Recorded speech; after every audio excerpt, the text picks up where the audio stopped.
Hello everyone, welcome back to the channel. Today I just wanted to give an update on my Jackson Knarr FD. I've had it for an entire season now and just wanted to give you guys some updates on how it's performing. Also wanted to do a walkthrough of the kayak so that you can see how it's rigged. So let's go ahead and get started. We'll start up here in the front. We'll take a look in the front hatch.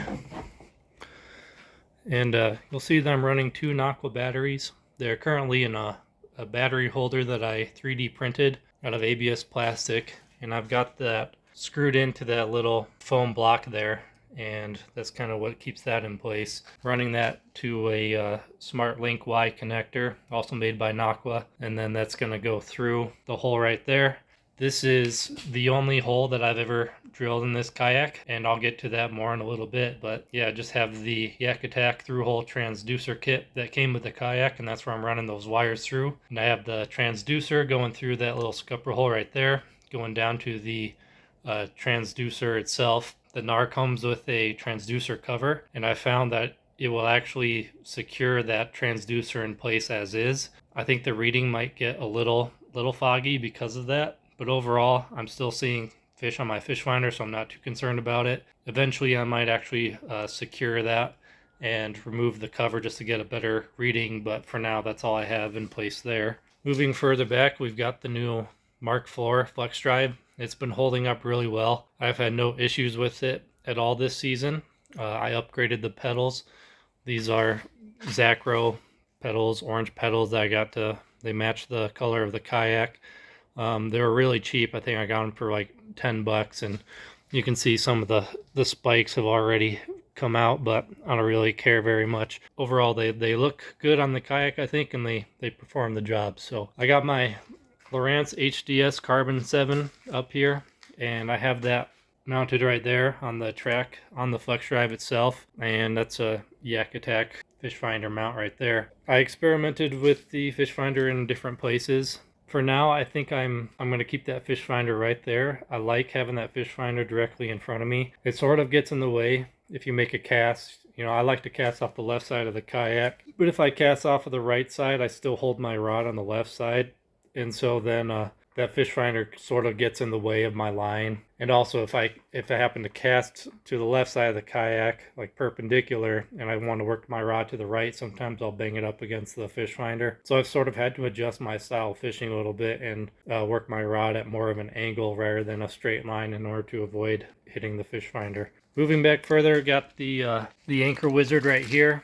Yeah, that's just mounted on the tri-track itself, and I got it ran up to here to that little section. Currently don't have the anchor on there. One thing that I noticed is that it's really easy to get poor distribution, weight distribution on this kayak, just because of the V shape of the hull. It's if you get it weighted off to the side a little bit more than the other side, then the kayak will tend to run at an angle. And that was something I didn't really like about it. So if you're going to add weight to one side of the kayak, you have to compensate and try to add weight to the opposite side in order to get evened out. And I can show you one solution I had to that in a little bit. I mounted the box that comes with the kayak right there. Kind of like that out of the way, out of the cockpit, so that I've got room. Got that mounted on the outside, and I just want to talk about this tri-track for 1 second. I mentioned earlier that I've only drilled one hole in this kayak for the transducer, and that's all thanks to the tri-track itself. Without that tri-track, I would be drilling holes left and right to get this thing situated the way I want it to, just like I had to do with my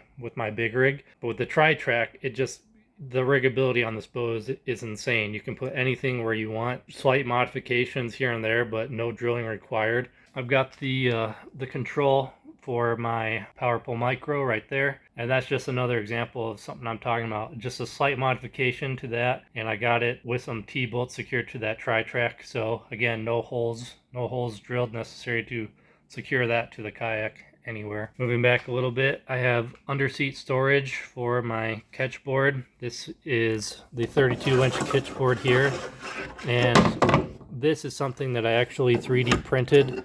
This is just a Catchboard holder, kind of a prototype, but it seems to be working out pretty well. This only works when the seat is in the high position, and I've got it strapped down with that cam strap in the high position. Otherwise this holder wouldn't work if you're going to be going from the high to the low. You basically have to have it secured, and that slot just goes right over those two bars, so that's not going anywhere. and then you can slide your catchboard in, and then the back side just rests on the bars on that side of the seat over there. So I have the rod stagers set up that come with the kayak there, and they work really well for holding 6 rods in the cockpit of the kayak. I'll put them in the back on my crate and in the holders themselves to free up some room, but in transport they work really well. All right, I've got these the handles on here that I have secured with the Mighty Mount bolts and wing nuts, and yeah, I got that secured there. Just picked those up from a local retailer for like 15 bucks. So I got that. Also the cup holder that comes with the kayak itself, have that secured on the outside of that tri-track again, just to clear up space on the inside of the kayak. Boondocks landing gear is track mounted on here, just with some T-bolts, some washers, and then I got some nuts securing it to the tri-track itself. I've had one issue the entire season. What happened was I was going through some rough terrain and one of the bolts itself actually snapped. So there was no issues with the kayak itself. The tri-track has been holding up. There was one guy who reached out to me that said that this was ended up being too much weight for his track mounted boondocks and ended up breaking through the top of the tri-track, so the tri-track itself damaged. So that's sort of a testament to how beefy the kayak is.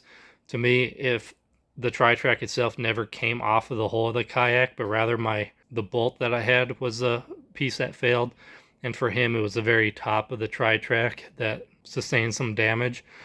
I think it's a testament to how well built the kayak is, especially with that tri-track.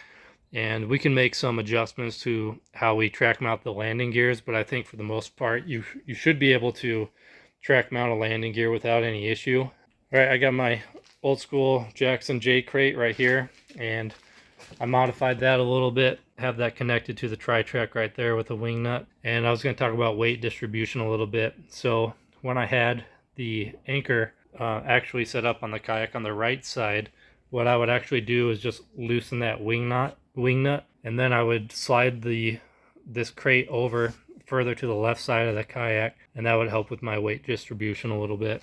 Go over to this side. Of course, I got my Yak Attack paddle holder right there that's holding my Bending Branches paddle. Right here, just have a little custom GoPro mount. This is made out of a rod holder, Yak Attack rod holder, and then an old school ram mount. And I just basically drilled a hole through there and connected that with a nut and bolt. And so that's how that's in place there. These I actually pulled off of my big rig and I track mounted. This is for stowing the landing gear wheels. So when the landing gear itself is actually folded up, I will take this strap, go around the wheel, and then connect it like so. So yeah, when I'm in transport, I don't have to worry about those wheels coming out at all. Last but not least, on the back, I just mounted the micro power pole anchor itself. Overall, I've been really happy with how the kayak is performing. I've been having some slight issues with the steering here and there. Jackson released a video on how to fix a lot of the steering issues. So, and I haven't heard much about other people having issues lately. I think one of my handles is off, the handle on the left side. For whatever reason, it seems to get hung up. So if I'm turning left with the handle on the right, it'll work fine, but then the handle on the left will actually like get hung up, and then I have to actually reach over and steer with that handle to get to turn all the way. And I've been experimenting with tensions with the pulleys that are inside the hull of the kayak, and I'm starting to make some headway, and I don't know, we'll see if there's actually an issue with it or not. But it's not really that big of an issue. I'm still getting out in the water and still able to steer just fine. It's just, you know, every once in a while it's annoying because you have to reach over with both hands to steer the kayak when I would like to be able to steer it with just one. One last thing I forgot to mention, just a kayak cushion right there that I got mounted to the seat.